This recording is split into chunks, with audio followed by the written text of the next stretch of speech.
What is up, everyone? I hope you're doing fantastically well today. This is Raphael Garcia here on Sunday, July 11th, here to tape episode number 90 of the Let's Talk Wrestling podcast. I want to say thank you, as always, for everyone who's taken the time to listen to our shows. If you ever liked or subscribed or shared any of our content, it is always very appreciated. You can always check us out over at MMAratings.net, where you can catch our all of our written content, as well as this podcast and the MMA Ratings podcast, which is every Wednesday. Myself and Shawan Humes tapes that show to talk all things combat sports. I tape this one on a weekly basis to talk professional wrestling, and you can always find us across all of our channels, which includes MMA Ratings Net on Instagram and Twitter, MMA Ratings on YouTube, and you can check us out on Anchor, Breaker, Google Podcasts, Apple Podcasts, Overcast, and Spotify. Tonight, I will be talking about AEW, especially Road Rager from this past week, the debut of Malakai Black, along with some WWE news.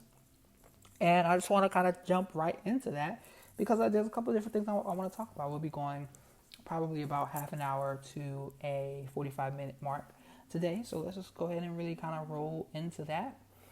First up is AEW Road Rager, which was last Wednesday.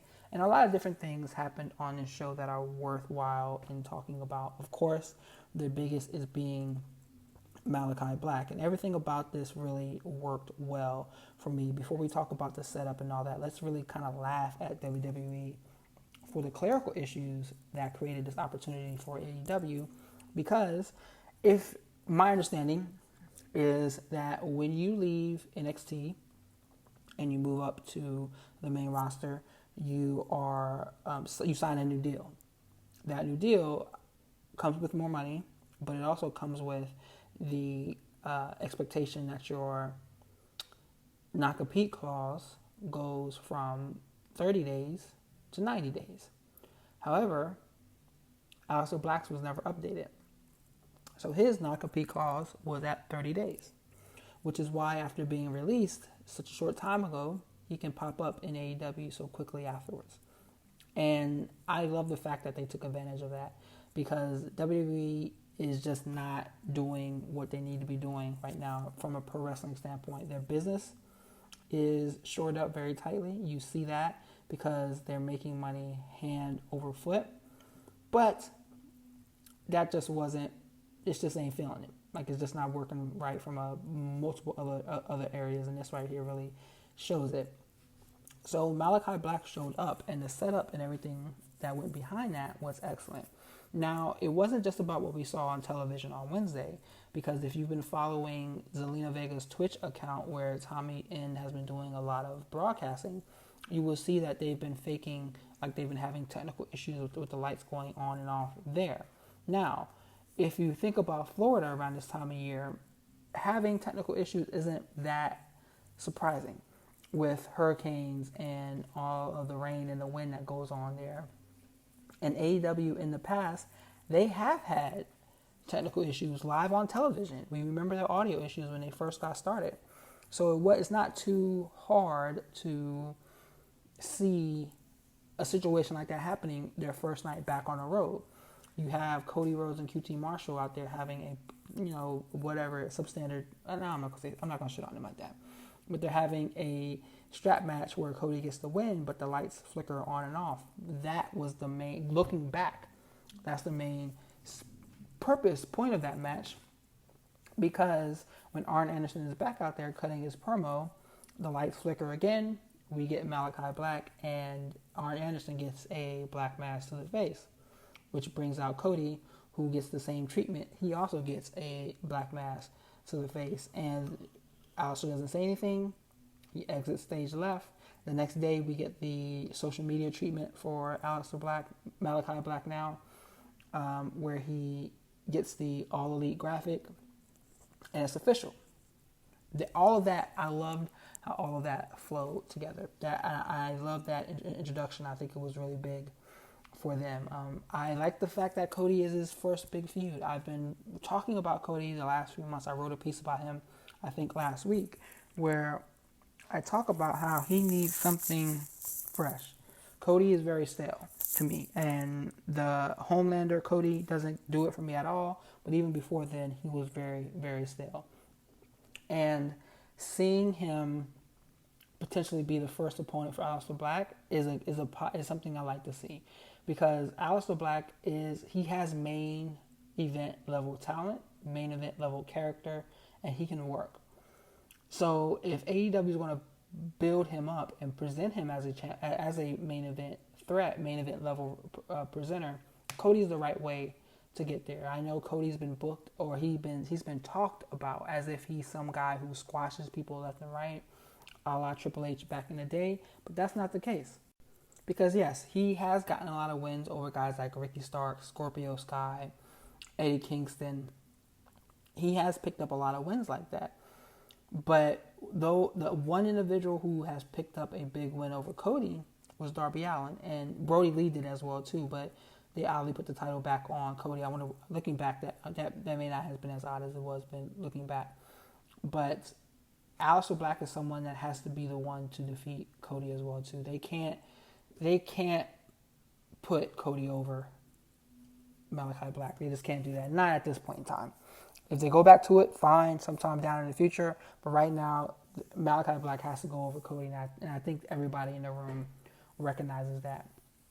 The fans were out of control, excited for the surprise, and that actually kind of makes me concerned about something else that we saw later on in the show. We're going to talk about that. But that's the level of excitement that has been missing from pro wrestling for a long time. I know AEW and WWE were doing their best that they could during the COVID-19 pandemic, but it felt missing. And for a moment, it felt like it was back last Wednesday when Tommy End made his debut. I love the fact that he has the contact in his eye, his right eye still, to show the eye injury from Seth Rollins and Buddy Murphy's attack when they were on Monday Night Raw early in the pandemic during the family feud angle with the Mysterios. So I like that they're still doing that. But I like that he's doing that, because WWE doesn't care about long-term booking. They wouldn't have, they would have ignored it. But the fact that he's taking that and taking that across to another promotion, that's some chef's kiss stuff right there. So all of this works for me. As I said, I wasn't the biggest Aleister Black fan in NXT. I saw his talent. I know the dude could work.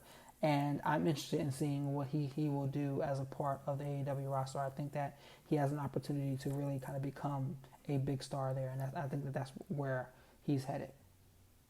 There were some other big segments on Wednesday as well. I want to talk about the Jorge Masvidal, Amanda Nunes, and Dan Lambert segment. So if you are unfamiliar with Jorge Masvidal and Amanda Nunes, Jorge is probably one of the top 3 biggest names in MMA right now. He's Cuban-born, Florida resident, who has a huge following. Even though he says stupid shit online, he has a huge following, and he's a star. I'm not going to say he's a journeyman. I'm not going to call him that, but he's not, like a title contender right now, in my opinion. But he has a strong following, very strong following. Amanda Nunes is widely considered the greatest women's fighter of all time. She's a double champion in the UFC right now, featherweight and bantamweight champion. She's defeated every other woman that has ever been UFC bantamweight champion. And last woman to defeat Ronda Rousey, she defeated Miesha Tate. She defeated Valentina Shevchenko twice. She defeated Cyborg, Jermaine Durandamy twice. So she's Holly Holm. She knocked her out too as well. She's the best women's fighter that has ever fought. So they are both on Dynamite, and Dan Lambert is the one that does all the talking. No problem, totally okay with that, because if you're familiar with Dan Lambert, he has also been on MLW as a part of the American Top Team faction. Now, American Top Team is one of the probably most well-known team gems in mixed martial arts. They're also in Florida as well. I think they're in Orlando, but they're also in Florida. And Tom Lawler, who is the MLW, he's an MLW champion. I'm not sure which belt that he holds. He trained out of there when he fought for the UFC. He fought MMA, and now that's kind of like the gym that they use as his pro wrestling stable. Dan Lambert's been a part of that. Now, I don't know. So he gets in the ring, talks a bunch of shit about pro wrestling, Lance Archer comes out and smashes him. Now, I don't know if we're going to get some MLW AEW crossover. You kind of had the opportunity with Brian Pillman, but they never talked about it there. So that really kind of lets me know that that's not going to be the case, especially since Pillman is kind of finishing out the rest of his MLW contract in silence. So I would like to see guys like Jacob Fatu and Alex Hammerstone get a bigger spotlight on them. But, we'll just have to see sometime in the future. But that was a pretty interesting segment. Then I want to talk next about Andrade versus Matt Sydal. Now, this was a good match. The match was what it was, and it was exactly what we expected. Andrade looks like $1 million physically. He presents like a star. He came out looking like a star. But there's something that is a little bit off about Andrade. And you see this with guys who come over from other promotions to AEW more often than not. I can give you a list. They don't present so well the first time around. Miro didn't present well when he first came in. Lance Archer is just another guy right now. Brian Cage didn't fit well. Who else did not? Those are the first that really kind of jump off to the page. FTR, they didn't really present well either. And we know that they're great performers, all those men, but something was just off about them when they made the step into AEW. And I have a fear that the same thing is happening with Andrade right now. Vicky Guerrero does not need to be anywhere near him as a talent. I can't, she doesn't need to be on television. She definitely doesn't need to be wrestling in any matches. I wonder what happened that kept them from being able to secure Zelina Vega before she went back to AEW or WWE. I know a lot of people wasn't expecting her to end up in AEW, but she didn't. She ended up going back to the E, and that's where she is now. She just returned a couple weeks ago. So I wonder what they can do to kind of, I'm not saying that we need to panic about Andrade. I don't think we need to do that. But something is a little bit off about his presentation right now, and they need to fix it before it gets worse. No one wants to hear or have the same conversations about Andrade that they had about Miro last year when they were wondering if he was the problem, if his gimmick was not working in AEW. What we see right now with Miro, it's over like Rover, baby. It's 110% go all day, every day. I love what we're seeing from him. But the best man stuff and the video game stuff didn't quite work. And I hope that we're not looking at another example of someone who didn't quite translate so well when they first got there. Britt Baker with the Saudi Arabia line, I get it. It's funny. Everybody laughed and joked about it. But do not front. The Khan family would do the same if they could get a deal like that. And what I will point to is, obviously the Khan family is about their money, but they're no social justice warriors either. I'll point to the fact that the Khan family, Tony's father, was when he's the owner of the Jacksonville Jaguars. They were the first to try to punish players who kneeled for the national anthem during the Colin Kaepernick saga, I guess, from a couple years back. They were the first team that tried to punish people. And they were one of the teams where they needed a quarterback, and they went and signed some jobbers instead of giving Kaepernick even a tryout. And this was early in the situation.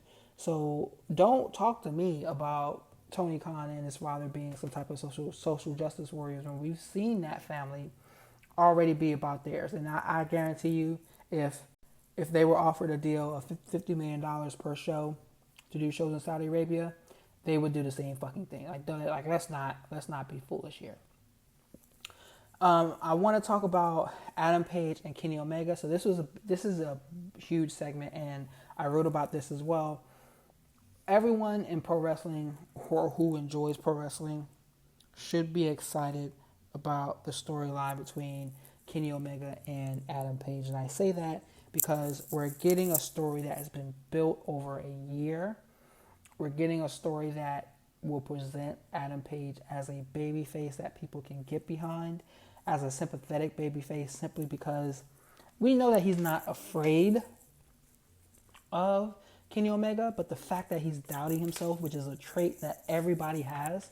Everybody's experienced self-doubt at some point in time in their life, whether it be their professional career, athletic career, personal life, whatever it may be.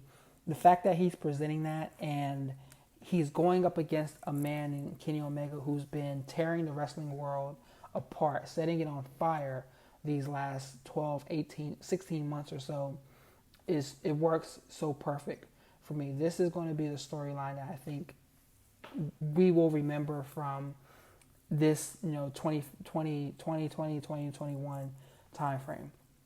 And everyone should be excited about this. And this segment really kind of helped push that along. What we got was Omega again being confronted in the ring by the Dark Order, asking him why is he ducking Omega and why isn't he giving the fans what they want to see. A brawl breaks out, and the rest of the Elite come down, the Good Brothers, and they start beating up on the Dark Order. Then we get Adam Page coming out, making a save, going on a tear, and him and Omega getting face to face before Omega bails. Now, my opinion, this is the main event to AEW All Out, period. Adam Page needs to go over. I do not think there shouldn't be any matches between the two between now and then. There shouldn't be any tag team matches. Like, let's not WWE this. There shouldn't be any tag team matches. They shouldn't be in any situations where they can touch each other until the night of that event, till Sunday, September 5th, or whatever that day is.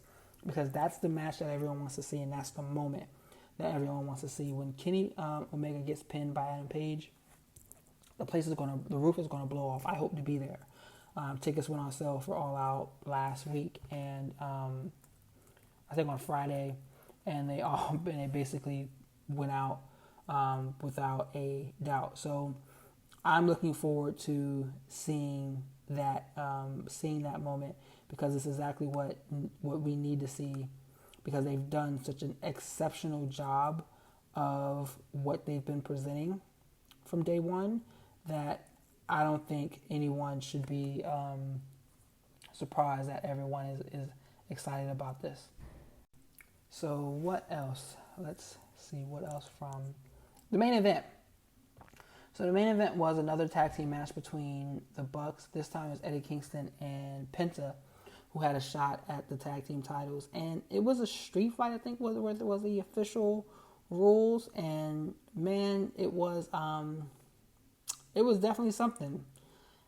There's been a lot of conversation back and forth about whether or not people are being realistic with how they feel about that match. And I liked moments of it.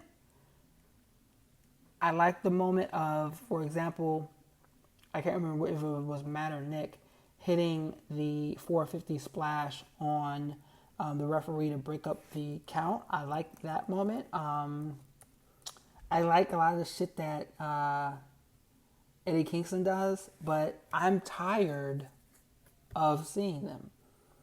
I'm just going to be 110% honest about it. I'm tired of seeing the Young Bucks in the main event picture right now. And that's just where I stand. I'm not trying to be, a hater or whatever or anything like that. I just don't think they're the group for me right now, and I'm kind of over them. I'm wondering, what does the tag team picture look like without them in the main event of the tag team group in the near future? But yes, there was a lot of back and forth going on within wrestling Twitter about this match. It was what it was for me. I didn't hate it, didn't love it, but we can all say what we need to say about that and go our own separate way. Then I think that's really it for AEW for today. Yeah, that's all I wanted to talk with AEW. Let's flip on over to WWE, where the first news is bad news, because we found out on Friday, I believe, that Bayley suffered a serious injury. I think I've seen torn ACL, and she's expected to be out 9 months. Now, that was not a work. It was never presented as a work. It was never presented as being, gotcha moment for WWE, anything like that. She's seriously hurt, and it sucks because she's had one of the most important careers, or one of the most important year-long runs in the company in recent memory, because she was the one who was carrying the promotion for an extended period of time when COVID-19 first hit. Her, Drew McIntyre, Asuka, when she and Sasha Banks were doing their Golden Role Models angle, they were carrying not only Raw and SmackDown, but also NXT as well. She's been there the whole time. The whole time. I think that's what's so important that people often forget about.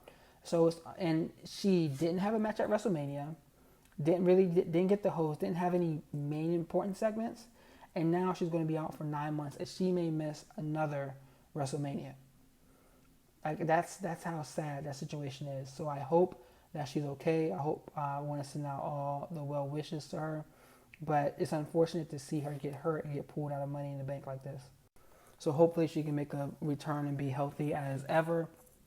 They need to still keep her on TV. I would love to see her in commentary in that role. She would be hilarious along with Michael Cole and Pat McAfee.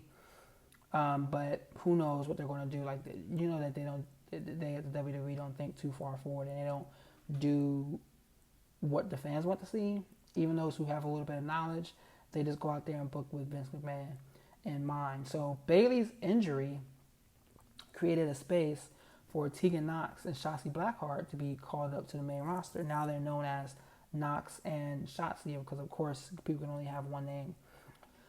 Now I got some feelings about this. First and foremost, you want to see more women on the main roster because they needed it. Their women's division is stupid deep in NXT across the whole promotion, but it's stupid deep in NXT when you look at like name for name, and it's just absolutely ridiculous. So it's good to see some space being created there that can allow some other women to get bumped up a little bit on the NXT card. But Tegan's okay. Tegan's going to fit in fine. I'm not a fan of Shotzi Blackheart and her work. Like, I've tried to like her.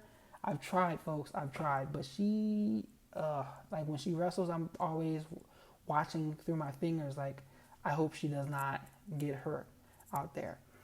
But, she's a character, and she definitely has a look to her that is very unique. And I love that. I love when women on the WWE roster have unique looks to them.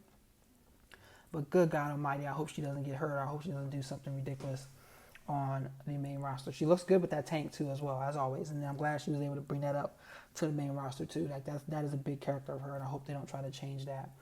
But Toni Storm is also making her debut this coming Friday. So I think Toni Storm is main roster ready. She should have been there a long time ago. I'm surprised she wasn't already there. I thought she was going to get that pull after her match, the Mae Young Classic with Io Shirai a couple years back at Evolution. But let's see what she looks like when she comes out. I think they're going to do right by her because she has the look, she has the abilities, and her character work has gotten a little bit better as a heel in NXT. I wonder if they're going to debut her as a heel or a face. Like, it'll be interesting to see. I may actually watch SmackDown on a Friday for the first time live in a while. Jimmy Uso, he was also on SmackDown on Friday, but the reason why he was in the news is because dude got another DUI this week. It's been his fourth, and I think 2 years, one of which he was found not guilty for. But he was still stopped and still arrested for.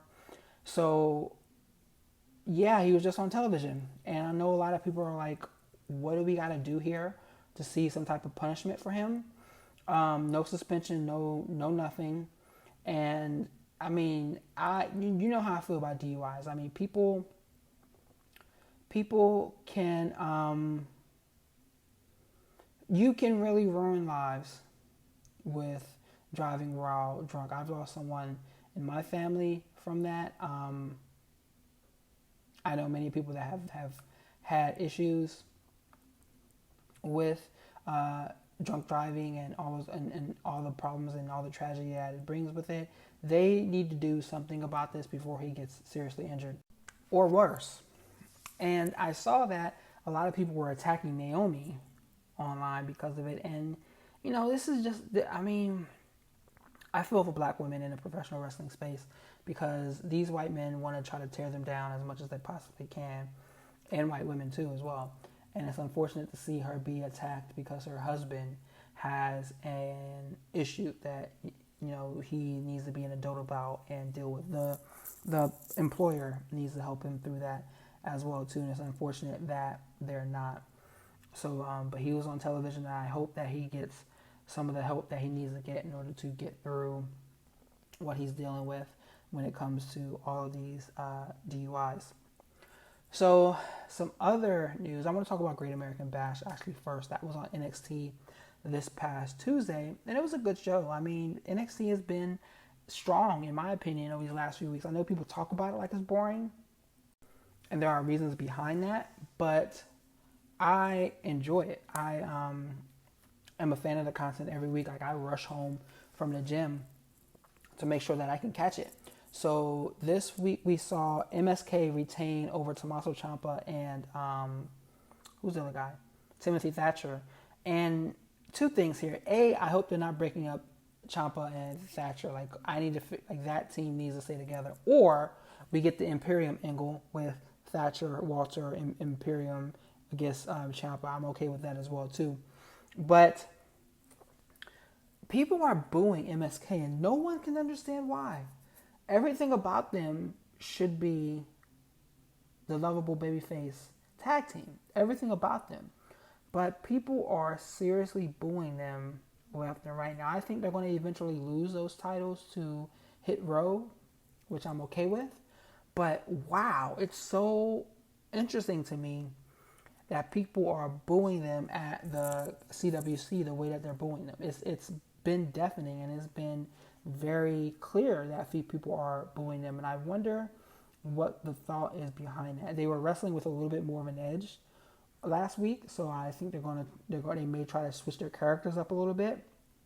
But it's really interesting watching watching fans boo them so consistently. It's been happening probably for the last month or so since their feud with Grizzled Young Veterans. So that's something to kind of watch and keep an eye out for. Then I'm going to talk about LA Knight, and he was successful in keeping the $1 Million Dream Championship against Cameron Grimes. They had a good match. They had a very good match, and I am a fan of what they do when they perform. Let me see something. The thing that stood out about that match is that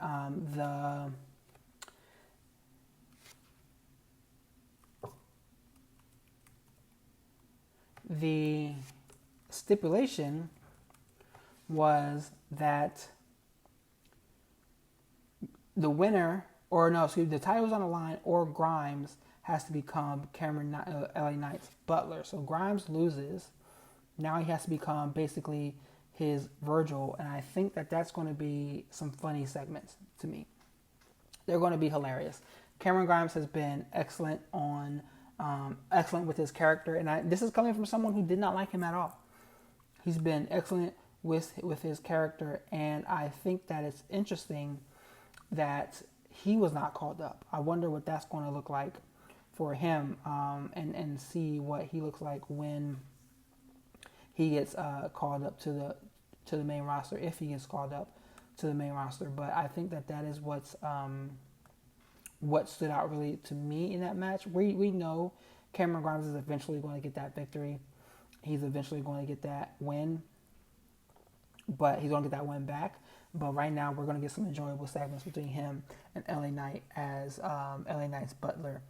So Zoe Stark and Io Shirai, they defeated The Way to become tag team champions, and I feel some type of way about this. I guess, pun intended, because Candice LeRae and Indy Hartwell have been great together. Indy is my vote for most improved wrestler of this year so far. Her character has been great. Her in-ring work has been much better. I think she's someone I think that can be built around to kind of help elevate in the future. She's still young, and she's learning under probably the best person she could be learning under, and Candice LeRae. And Candice, we always talk about her being the gift that keeps on giving. That she is someone who doesn't get all the respect that she should. I'm still surprised that they have not found a way to build her into a babyface champion.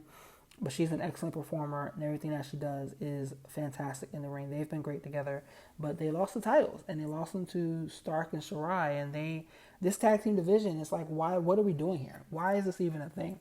Because they keep switching the belts. They went from Dakota and Raquel straight to Ember and Shotzi, from Ember and Shotzi to the Way, and now here. And this has been in a couple months.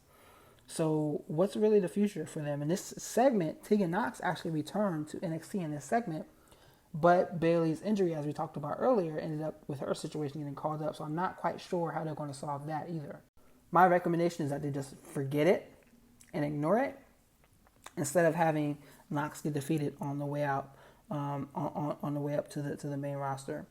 But Zoe Stark and Io Shirai, I wonder, I think the end result is going to be start turning on Shirai, right? I mean, because Shirai's turned on other people in the past.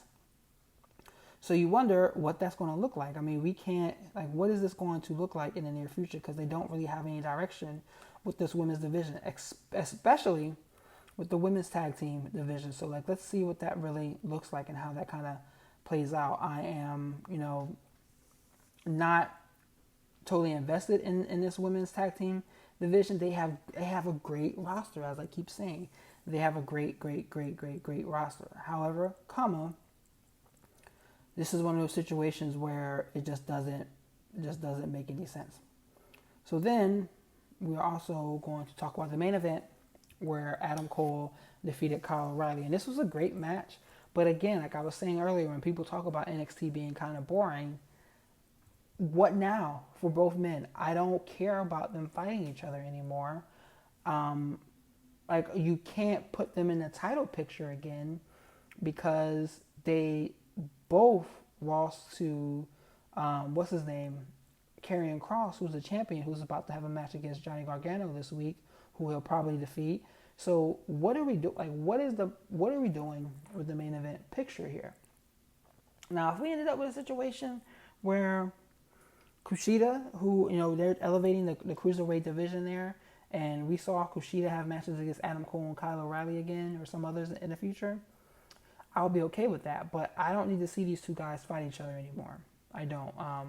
NXT have a babyface problem, and they have a men's division depth problem, because the breakout tournament is going to help get some guys over. I mean, we see the impact of that already with guys like Swerve, Bronson Lee, Cameron Grimes, Dexter Lumis, and Boa, and others who were in the first breakout tournament and what that did for them. So hopefully this next one that we're already seeing will help get some others over as well.